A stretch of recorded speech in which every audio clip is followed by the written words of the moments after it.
Chapter mapirario gang'wen. Nyo Abraham ido oti, bende sano kweth oro otieko goyo go swa, bende jat ido tieko miyo silwany bong Abraham ikis gimoro je. Nyo Abraham owacho bong jatich pede maduong' swa i ot pede. Moruyo kuom kis gimoro je ma ido go nigine. Kethi akwayo in ching pedin kuom yupiny tien paran.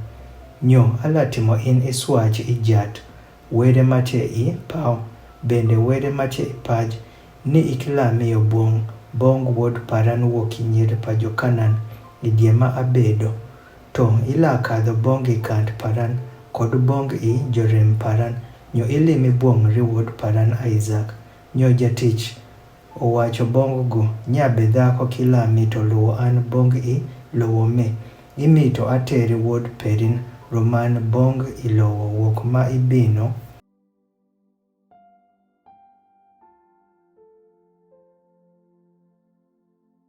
Nyo Abraham owacho bongo, ng'eni ni iweyi tero wuod paran koro roman. Jatwere matie pao, mokwanyo an wuoki ot pa ba paran, kod wuoki lowo pa jorem paran, bende moluwo bong an, bende moswacho bong an sano wacho. Bong dis perin ama alamiyo lowo me. Go amaladhiro japor pere i wang' in. Nyo ilalimo buong ri wuod paran wuok koro. Nyo ka dhako kilami to luwo in. Onyo ilabedo sano ilont wuok i och paran me. Kende wei tero wuod paran koro roman. Nyo jatich oketho ching pere i yupiny tien pa Abraham och pere. Nyo go oswacho bong go ma kuom tikno. Nyo jatich olimo vame apar wuok i vame pa och pere. Nyo okadho ropir gik piny je pa och pere ido tie i ching pere. Nyo go oayo, bende go okadho bong i Mesopotamia, bong i sit matie i Nahor.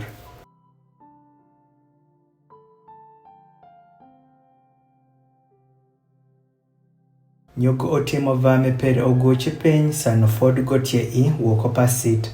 Chegini juom papi i sama othieno. Won sama mon jokadho wuoko ni jotuome pi. Nyo go owacho, ojat were pa och paran Abraham. Akwayo in, dhiriri an kwako indelo me.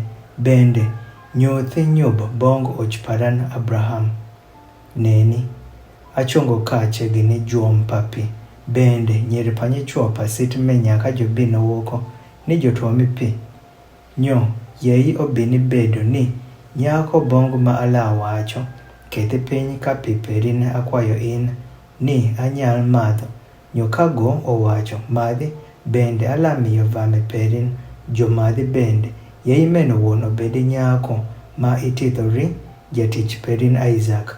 Nyo rogino, alang'eyo ni inyutho, nyub, bong och paran, nyo bino bedo sano fod go kotieko luwo ni, nene, Rebeka obino wuoko, monyuol ri Bethuel, wuod pa Milka, buong pa Nahor omin pa Abraham sano go nigi kapi pere kuom ich pere.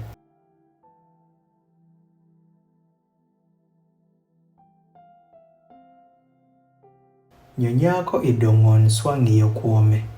Fawe kada ni nyach moro je ido tieko ng'eyo go. Nyo go okadho piny bong i juom, bende omomo kapi pere. Nyo go obino malo. Nyo jatich ong'wecho onromi go. Nyo owacho yei an akwayo in amadhi pi manokwoki kapi perin. Nyo go owacho, madhi jat paran. Nyo go oredo, bende go oketho piny kapi pere kuom ching pere. Bende omiyo go omadhi. Nyo sano go otieko miyo go pi omadhi. Go owacho, alatuomo bende pi rivame perin, tondo sano jotieko madho. Nyo go oredo. Nyo onamo kapi pere iye i kamadh. Bende go ong'wecho roman bongi juom otuome pi. Nyo go otuomo pi rivame pere je. Nyo nyach sano fod ruro kuom go. Go oling' ama sano go uro kosa jat id otimo dwak pere ogobi kosa be. Nyo obino bedo sano vame otieko madho pi ni nyach olimo rui magol dana manigi pek mashako ni ariyo kod ruch ariyo ri chinge pere manigi pek mashako apar magol dana.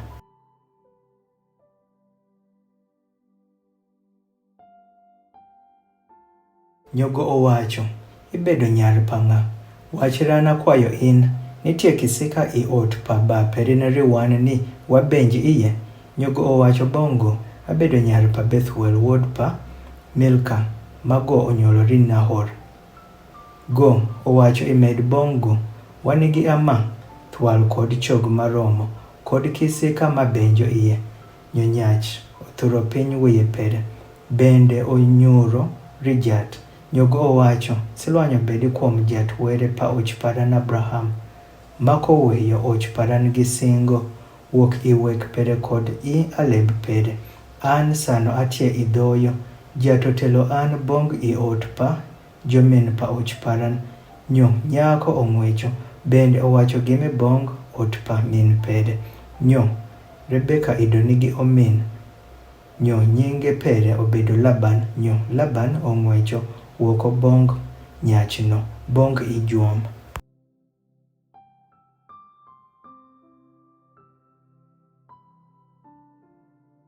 Nyo obino bedo, sanogo otieko neno rui kod roch kuom chinge pa nyamin pere. Bende sanogo otieko winjo wach pa Rebeka nyamin pere.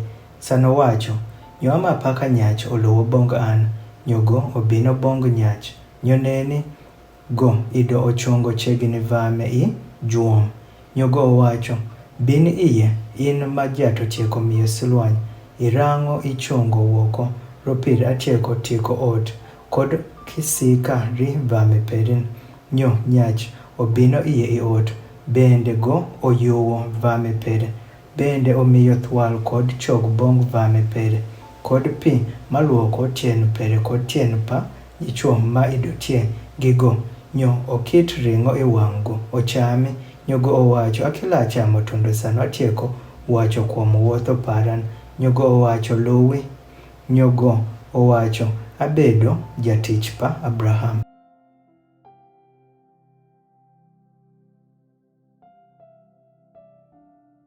Bende jat otieko miyo silwany swa bong ochparan. Nyogo olokere ng'at manigi lom. Bende go otieko miyo go kench kod kwech kod silvana kod goldana kod chotich kod nyich kod vame kod ogwase. Bende Sara bong pa ochparan otieko nyuolo wuod ri ochparan sano go otieko ti. Nyo bong go amago otieko miyo kis gimoro je mago negine. Nyo ochparan otimo an aswache sano wacho, ikila limo buong ri wuod paran wuok i nyir pa jo Kanan matie i lowo me ma abedo iye. To ila kadho bong i ot pa ba paran kod bong i jorem paran, ilimi buong ri wuod paran.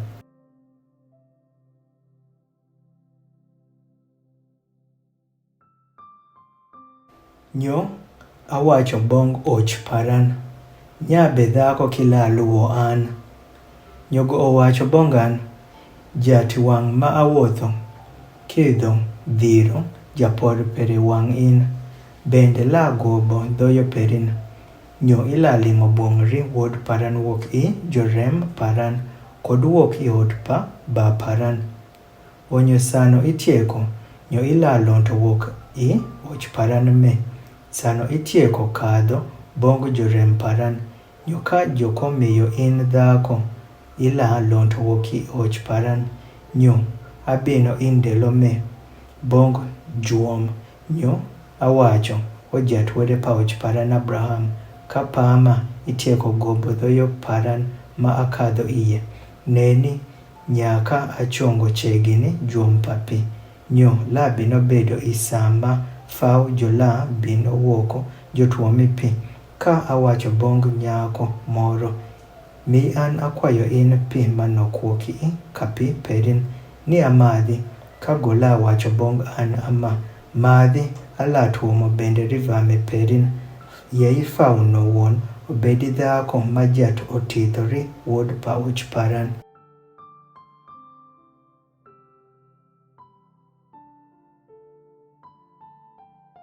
Nyo sano fod akitieko luwo I chuny paran. Neni Rebeka obino wuoko gi kapipere kuom mech pere. Nyogo okadho piny bonge juom, nyogo otuomo pi. Nyo awacho bongo, ye anamadhi akwayo in. Nyogo kwako. Nyo oketho piny kapipere wuoki ech pere. Nyo owacho madhi bende ala beyo vame perin madhi bende. Ameno amadho bende go otimo vame omadhi bende. Nyo apenjo go. Bende awacho ibedo nyar pang'a. Nyogo owacho nyar pa Bethuel wuod Panahor ma Milka onyuolorego. Nyo aketho roi kuom fuang' pere kod ruch kuom chinge pere. Nyo athuro piny wiye paran. Bende anyorori jat bende ayuelo jat wuode paoch paran Abraham. Motelo an idhoyo motire ni alimi nyar pa omin paoch paran ri wuod pere.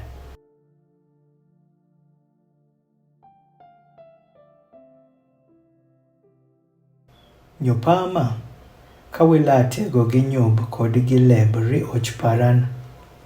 Wach ran nyoka kobedo ameno wach ran ni anyal wire I ching acham kosa bong I ching achuch.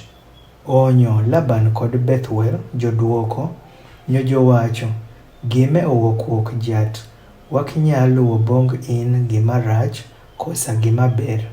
Neni Rebeka tie ka iwang' in terigo. Nyo ikadhi. Bende yeigo obedi buong' pa wuod paoch perin paka jat oluwo.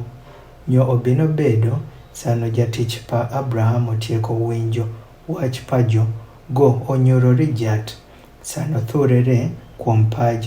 Nyo jatich owuodho rukuo ma Silvana kod rukuo ma Goldana kod Nara.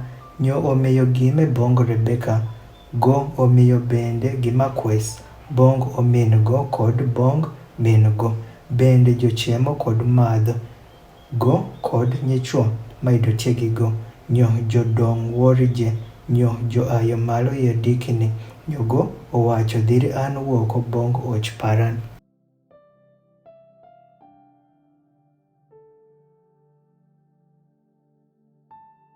Nyo omin go kod min go jowacho yei nyako odong'i gi wang' ndelo manok maromo 10 kende.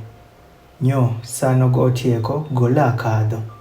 Nyogo owacho bongo jo wei win teto an sano utieko neno ni jat otieko gobo dhoyo paran. Dhiri an wuoko ni anyal kadho bongo och paran. Nyo jowacho walaluongo nyako. Nyo wapanji wuok idhoke pere.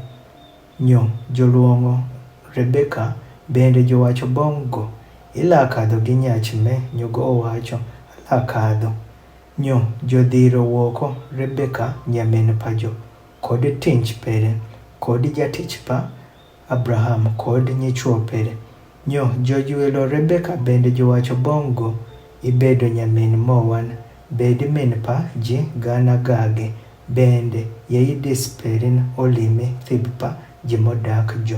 Nyo Rebeka oayo kod nyiri pere. Nyo jogweyo kom vame. Bende joluwo nyach.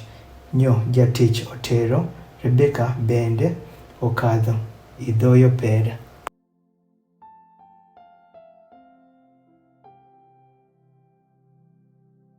Nyo Isaac obino wuok I dhoyo matie ijuom Lahai Roi. Ropir idogo bedo ikand matie Sawut.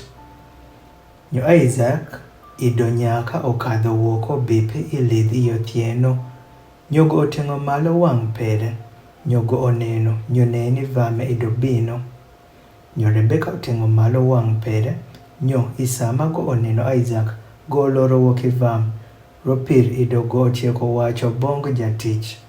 Nyach me mawuotho ilidh oromi wano bedo ng'a. Nyo jatich idotieko wacho meno aoch paran.